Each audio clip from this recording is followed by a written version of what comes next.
quero primeiro cumprimentar a minha querida companheira Janja, cumprimentar o nosso querido prefeito Eduardo Paes e a sua companheira Cristine Paes. Quero cumprimentar os meus ministros que estão aqui, que eu não preciso repetir o nome deles, porque metade deles já falaram aqui. Quero cumprimentar os deputados federais, os secretários municipais, os companheiros da Finatec, da BDI, os secretários municipais, os deputados estaduais. E queria dizer para vocês que hoje é um dia de agradecimento. É um dia de agradecimento porque, primeiro, ao INPA, porque se não fosse o INPA, certamente nós não estaríamos aqui. Se não fosse um dia que eu quero parabenizar uma professora chamada Sueli Druck, que em 2004, muitos de vocês não tinham nascido ainda.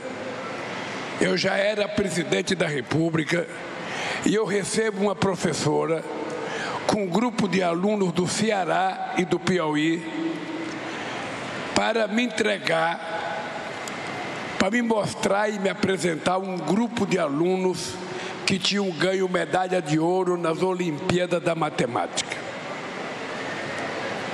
E o Brasil tinha por volta de 200 mil alunos que participavam das Olimpíadas da Matemática, todos de escola particular.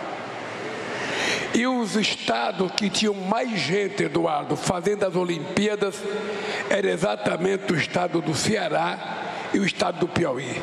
Não era São Paulo, não era o Rio de Janeiro, não era Minas, não era o Rio Grande do Sul. Era o Piauí e o estado do Ceará.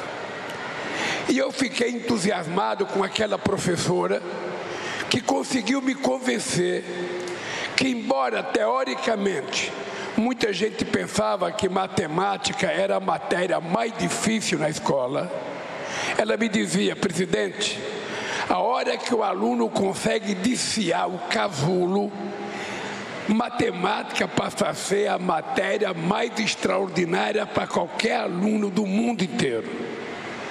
Vamos fazer uma Olimpíada da Matemática em escola pública? Eu falei, vamos fazer. Mas aí, quando eu falei vamos fazer, aparece sempre aqueles que não confiam no Brasil. Aparece sempre aqueles que não acreditam no povo. Aparece aqueles que duvidam que o pobre tenha capacidade de participar das coisas. E eu ouvi centenas de argumentos que me diziam assim: presidente, aluno de escola pública não vai fazer a Olimpíada da Matemática. Eles não têm interesse, eles não aprenderam. Era muita, mas muita coisa, muita baboseira, tentando me convencer que aluno de escola pública não queria fazer Olimpíadas. E eu resolvi aceitar o desafio da professora Sueli Druck, que na época era coordenadora do INPA e era responsável pela Olimpíada da Matemática, e fizemos a primeira inscrição em escola pública em 2005.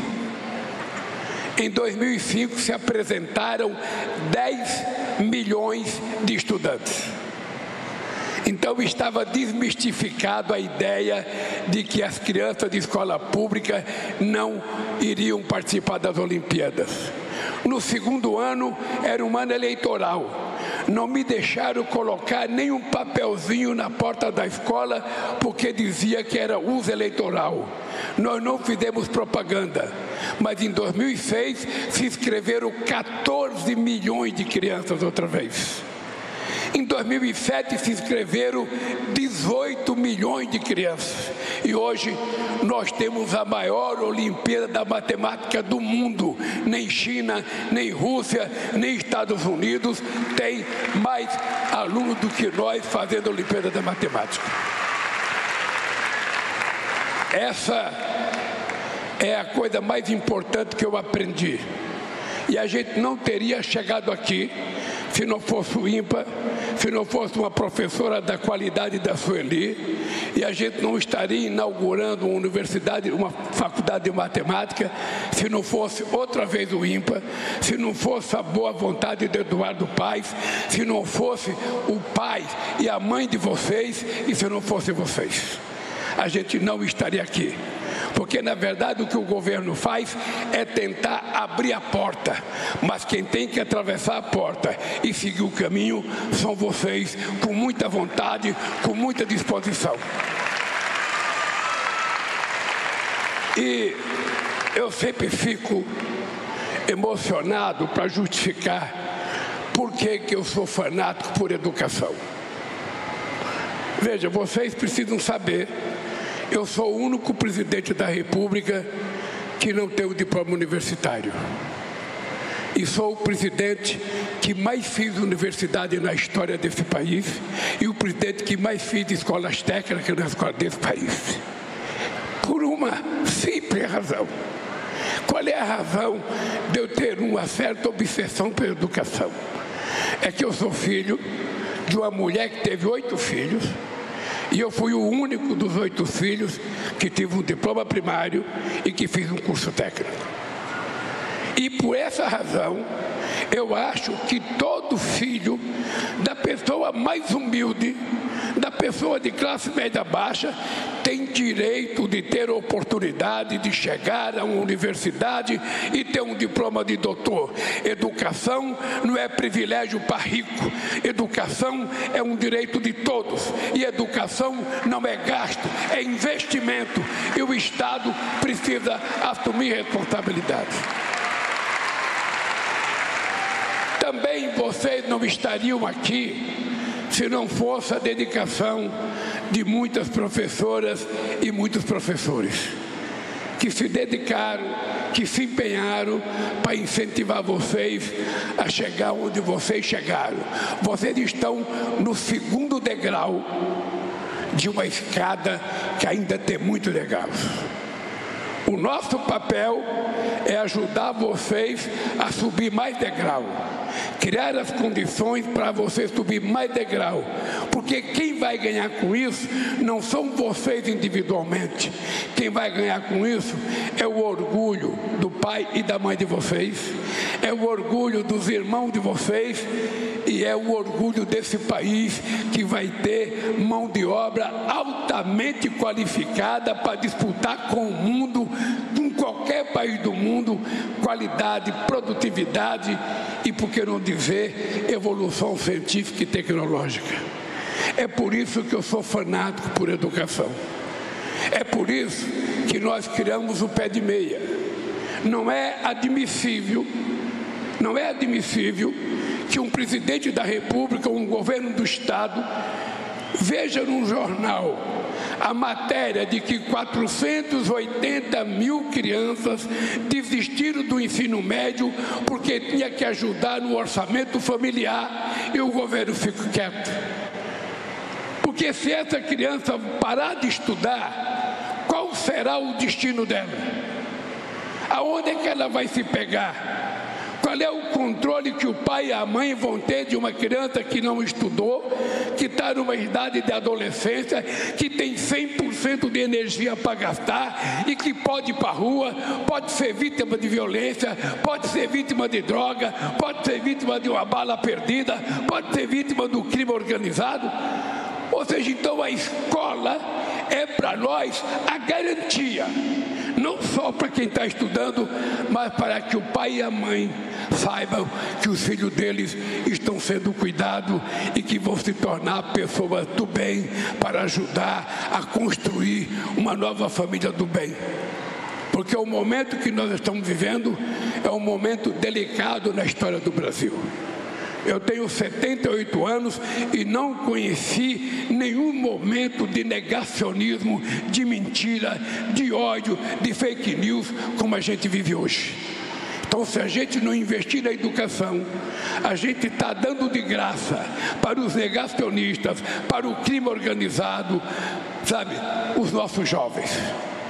Então eu disse para o Camilo, e é importante vocês saberem por que o Camilo é meu ministro da Educação. O Camilo é meu ministro da Educação, porque ele foi governador do estado do Ceará. E o Ceará é o estado que tem a melhor qualidade de educação do ensino fundamental nesse país, em todas as provas feitas.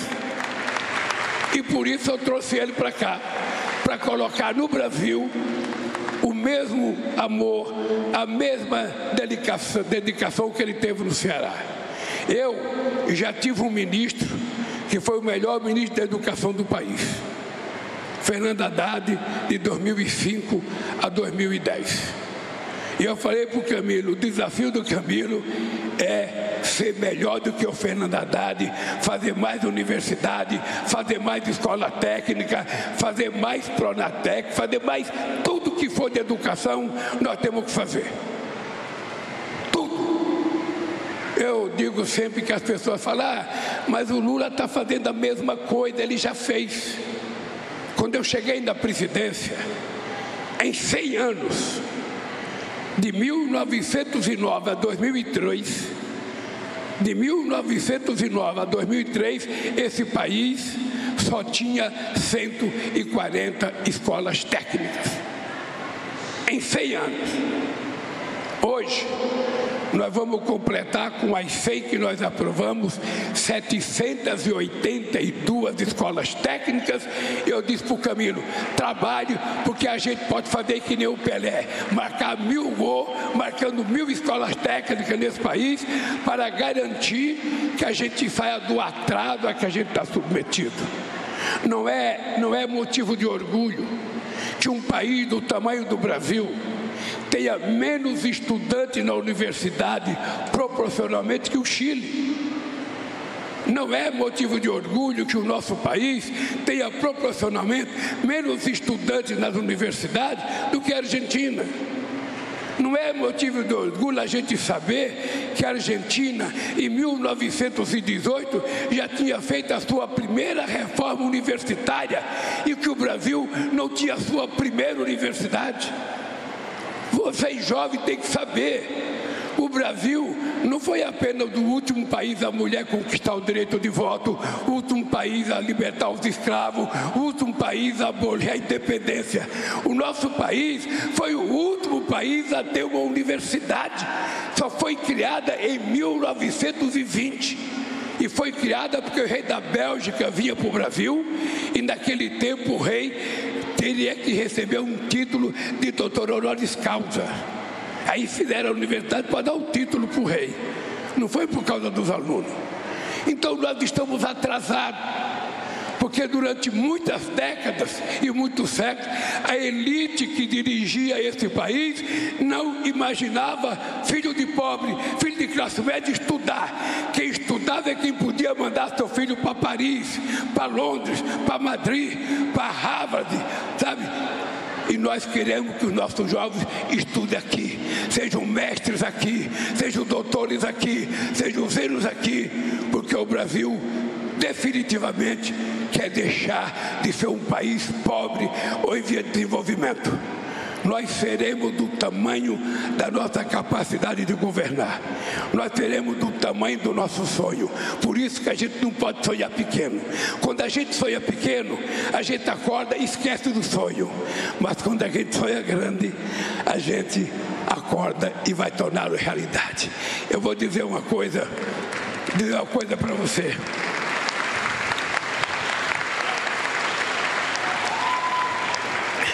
Tem gente que fala assim, mas o Lula está fazendo o mesmo. Quisera Deus que eu tenha saúde para fazer o mesmo. Mais escola de qualidade, mais escola de tempo integral, mais pé de meia, mais escola técnica, mais ciência e tecnologia. Eu lembro que quando a gente faz as coisas bonitas, a gente não esquece. Vocês jovens que vão morar no hotel até ficar prontos os apartamentos aqui, vai ser chique pra caramba, muito chique, sabe? Vocês sabem que o gol mais bonito do futebol é um gol de bicicleta. O gol de bicicleta nunca fica feio. Em qualquer época que marca um gol de bicicleta, ele é o mais bonito do jogo. Pois bem, meu caro prefeito, Leônidas da Silva, em 1932, jogando pelo Bom Sucesso do Rio de Janeiro, marcou o primeiro gol de bicicleta que se tem notícia no futebol. Em 1938, na Copa do Mundo da França, ele repetiu a façanha, marcou um outro gol de bicicleta. E a bicicleta passou a ser o gol sempre mais importante. Por isso, Camila, por isso, companheiro Marcelo, por isso, prefeito, hoje nós estamos marcando um gol de bicicleta no Rio de Janeiro, criando a Faculdade de Matemática. E que isso sirva de exemplo para o mundo inteiro. O mundo não precisa de mentiras. O mundo precisa de educação. O mundo precisa de engenheiro. O mundo precisa de matemático. O mundo precisa de médico. O mundo precisa de filósofo, de psicólogo, de enfermeiro, de advogado. O mundo não precisa de bandido. Por isso, eu quero terminar olhando para cá e você dizer: acreditem. O meu sonho é fazer com que vocês vivam num país muito melhor do que aquele que eu recebi dos meus pais. E eu tenho certeza que nós vamos conseguir. Que Deus abençoe todos os nossos novos matemáticos, que Deus abençoe os pais e as mães, e que Deus abençoe os nossos convidados. Um beijo no coração. Poder Monitor. Acesse agora e ganhe 30 dias grátis.